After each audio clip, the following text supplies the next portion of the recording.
جو صرف اسی موضوع پر تھا کہ اب حاجی مکے اور مینا کے قیوڑے یا الگ الگ کیا جائے جیسے پہلے ہوتا تھا. یہی موضوع تھا. 3 دن دونوں طرف سے دلائل کی بارش ہوئی اور اخیر میں یہ طے ہوا کہ بالاتفاق یہ طے کیا جا رہا ہے کہ اس مسئلے پر اتفاق نہیں ہو سکا. یہ لکھا گیا ہے بالاتفاق یہ طے کیا جا رہا ہے کہ اس مسئلے پر اتفاق نہیں ہو سکا.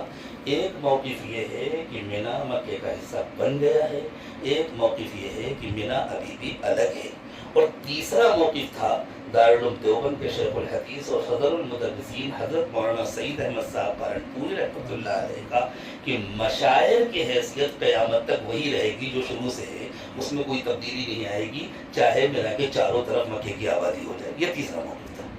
ان دونوں موقفوں پر دلائل ہوئے اور کوئی بات طے نہیں ہو سکی. دارالعلوم دیوبند کے جو اس وقت کے مفتیان کرام ہیں ان کا آج بھی یہی فتویٰ ہے کہ مینا مکے کا حصہ نہیں ہے. اس لیے اس عاجز سے جس نے بھی مسئلہ پوچھا, حاجیوں کی سہولت بھی اسی میں ہے. ہم نے ان کو وہی قدیم بات بتلائی کہ بھئی اگر مینا جانے سے پہلے آپ کا قیام مکے میں 15 دن ہے تو آپ مقیم ہیں, ورنہ آپ مسافر ہیں. اس میں حاجیوں کی سہولت ہے. اور مینا میں نہ میں نے جمعہ پڑھا ہے نہ دارالعلوم دیوبند کے محتمم حضرت مفتی ابوالقاسم صاحب نے جمعہ پڑھا ہے, ہم سب نے ظہر پڑھا ہے. اس لیے کہ اگرچہ ہمارے اپنے علماء کے درمیان اس مسئلے میں دلائل کی بنیاد پر اختلاف ہے, لیکن بھائی ہم خالص دیوبندی ہیں. جب تک دارالعلوم دیوبند سے فتویٰ نہیں جاری ہو جاتا اس وقت تک ہم اسی کے فتوے پر عمل کریں گے.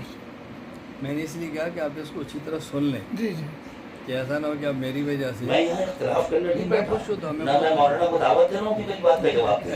مولانا نے اپنی بات کہی, میں نے اپنی بات کہہ دی, بات ختم ہو گئی.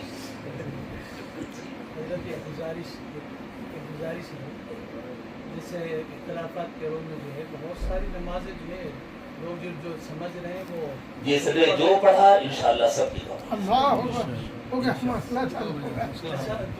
ختم ہو گیا. مسافر کے پیچھے پڑے اپنی نمازیں پوری نہیں کر رہے ہیں, بس ہی چھوڑ دے رہے ہیں. اگر وہ اپنے کو مسافر سمجھ کے پڑھ رہا ہے انشاءاللہ قبول ہے, مقیم سمجھ کر پڑھ رہا ہے اور نہیں پوری کی نہیں قبول ہوگی. یہ گزارش ہے نماز پڑھانے سے پہلے ہم اعلان کر دیتے ہیں کہ امام مسافر ہے, مقیم حضرات اپنی نماز پوری. وہاں یہ بھی طے ہوا المباحث الفقیہ کے اجلاس میں, ساتھ میں تجویز میں یہ بھی طے ہوا کہ جس کو جس مفتی پر اعتماد ہو اس کے فتوے پر عمل کر لے. تو جو مقیم سمجھ رہا ہے وہ بھی دلیل کی بنیاد پر سمجھ رہا ہے, یا